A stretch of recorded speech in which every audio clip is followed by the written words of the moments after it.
Pada kesempatan ini akan dibahas mengenai Instruction Set Architecture atau ISA.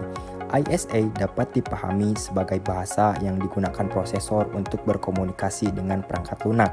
Seperti halnya manusia membutuhkan bahasa untuk memahami suatu instruksi, prosesor juga memiliki bahasa tersendiri. Bahasa tersebut dikenal sebagai ISA.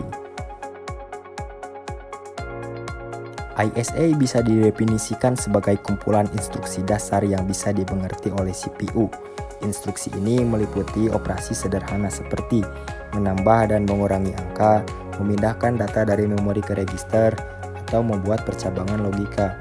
Walaupun terdengar sederhana, kombinasi dari instruksi-instruksi dasar inilah yang memungkinkan program kompleks berjalan, mulai dari aplikasi perkantoran, media sosial, hingga game modern.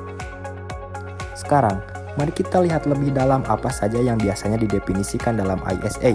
Pertama, ada instruksi dasar, yaitu perintah yang langsung bisa dieksekusi oleh CPU, seperti aritmatika, logika, atau kontrol alur. Kedua, ada jenis data yang bisa diproses, misalnya bilangan bulat, pecahan desimal, atau bahkan karakter. Ketiga, ada mode addressing yang menentukan cara CPU mengakses data di memori, apakah langsung, melalui register, atau lewat alamat tertentu. Dan keempat, ada register, yaitu ruang penyimpanan kecil di dalam prosesor yang sangat cepat, tempat CPU menyimpan data sementara. Semua elemen ini bersama-sama membentuk fondasi dari bagaimana prosesor bekerja.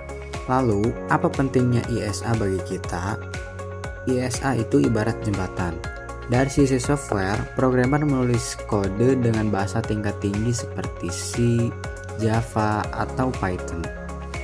Kode ini kemudian dikompilasi ke dalam bentuk instruksi sesuai ISA.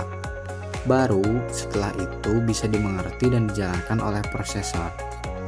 Tanpa ISA, komunikasi antara software dan hardware tidak akan terjadi. Mari kita lihat contoh nyata. x86 dan x86 atau 64 dipakai di laptop dan PC, terutama prosesor Intel dan AMD. ARM lebih hemat energi, banyak dipakai di smartphone dan tablet. RISC-V ISA open source yang fleksibel, banyak digunakan di riset, pendidikan, dan mulai masuk ke produk komersial. Produk ISA punya karakteristik dan tujuan. Ada yang fokus pada performa tinggi, ada yang mengutamakan efisiensi energi, dan ada juga yang menekankan fleksibilitas. Jadi, singkatnya, ISA adalah kumpulan instruksi yang menjadi bahasa antara software dan hardware. Ia mendefinisikan bagaimana CPU bekerja, jenis data apa yang bisa diproses, dan bagaimana data diakses. Tanpa ISA, software tidak akan pernah bisa berjalan di atas hardware. Semua teknologi yang kita gunakan hari ini, mulai dari komputer, smartphone, hingga perangkat pintar lainnya, bergantung pada keberadaan ISA. Itu tadi penjelasan tentang Instruction Set Architecture atau ISA.